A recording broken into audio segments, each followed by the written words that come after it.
this is the new Kia logo. Dated one. Then we have plastic like grills. So this is for LXMT variant. And then same here. Meron siyang I think plastic chin din. And then the light for manual is halogen, not LED. So wala siyang DRL pero meron siyang fog lamp. And then ang kanyang tire is saan yun? Ba't wala? R16. Saan ba yun? Ba't walang number? Ayun. R16. Baliktad lang siya. Sorry. And then for LX manual, it's hubcap. Hindi siya alloy. Alloy is for SX. I think EX din. Pero for LX, it's hubcap. Then meron siyang repeater. Then this is the mirror, side mirror.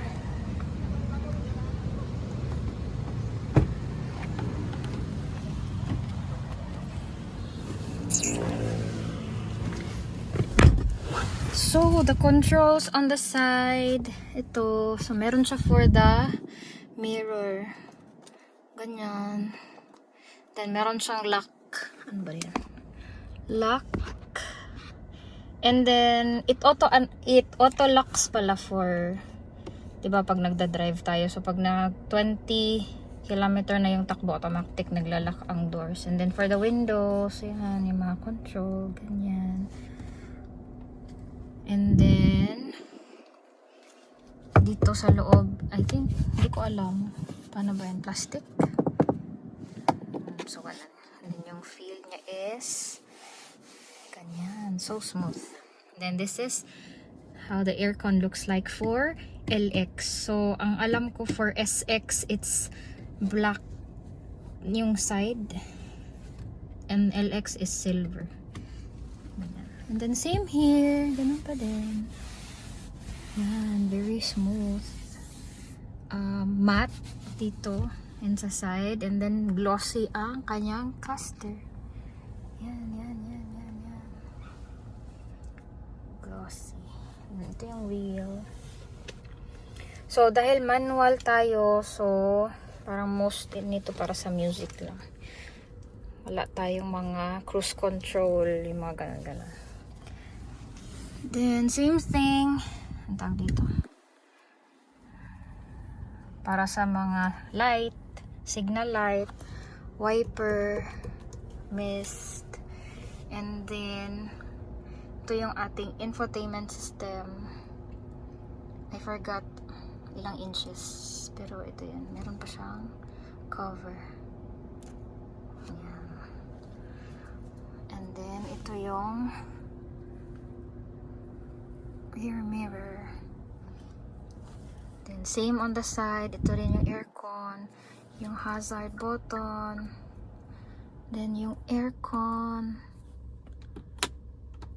Oy, na-off siya. Sorry. And then, dito rin, meron siyang air vent. Doon, sa kabila, same. And then, same din yung finish niya. Matte finish. Tapos, dito sa ilalim, hindi siya wireless, good for wireless charging nila. Lalagyan lang po siya. And then, meron siyang mga ports. Meron siyang USB and then Type-C. Meron din 12 volts. Yan. Dito, wala, lalagyan lang din. Lalagyan. And then, for manual, it's actually 6-speed transmission. Yun ba yung tawag doon? Yan. Parang leather. Yan. Then, meron din siyang lining na parang carbon fiber. And then, the seat, it's actually fabric kasi LX. So for the SX version, it's leather seats, yung parang beige. Hindi ko lang sure sa EX. Check natin. And then meron tayong cup holder. So this one, we have two cup holders. Yung isa is a big one, so this can fit my 30-ounce tumbler, and then Ang isa is small. Then, meron din siyang armrest. Ayan, malaki yung laman ng armrest. Yan. Then, dito, meron tayong vanity. So, both to. Meron vanity din sa kabila. Mirrors. Yan. Meron tayong dome. Dalawa. Meron din dito sa gitna. Ayan. Yan. Then, we have for your glasses.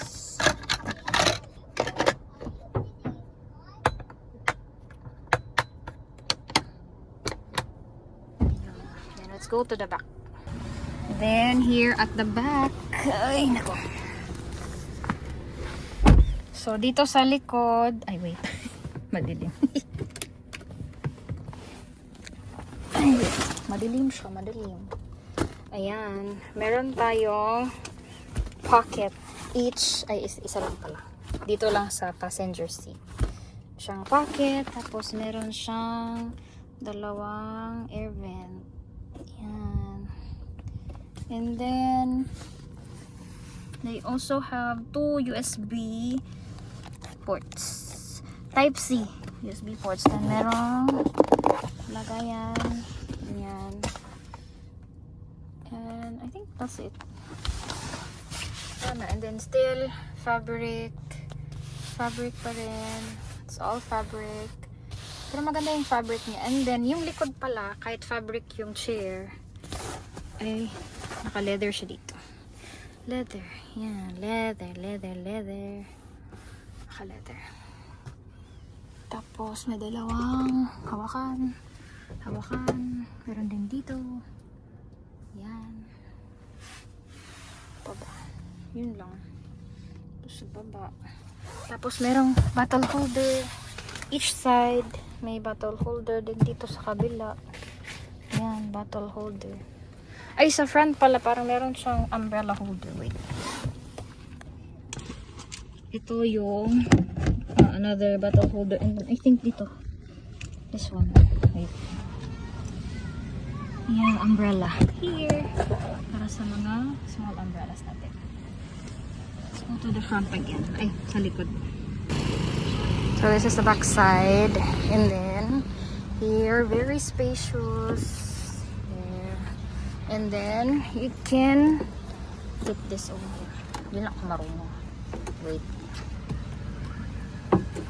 Okay. Yun.